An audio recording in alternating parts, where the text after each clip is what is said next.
Hello guys, আসসালামু আলাইকুম। গ্রীষ্মকালীন একটা ফল, বাংলাদেশের জাতীয় ফল। ফলটা খুব সুস্বাদু, খুব মজাদার।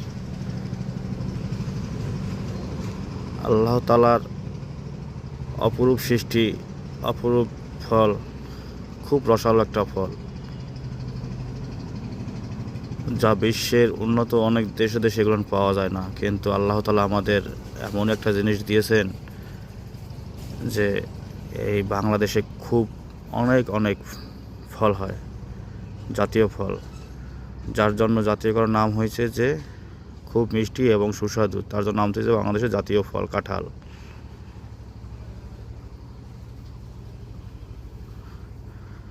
কাঁঠাল গাছ, ফল গাছ অনেক যত্ন নিলে অনেক ভালো হয়, কিন্তু এবছর একটু বৃষ্টির অভাবের ফলগুলা একটু কেমন জানি হয়েছে। তবেও আল্লাহর কাছে লাখ লাখ শুকরিয়া, অনেক সুন্দর ফল হয়েছে।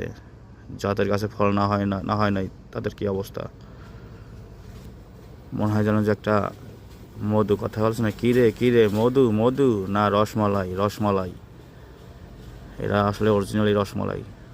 দেখছেন ডালেও পর্যন্ত কাঁঠাল হয়েছে। সবাই ভালো থাকবেন। আসসালামু আলাইকুম। ভিডিওটি দেখবেন, লাইক কমেন্ট করবেন। আসসালাম।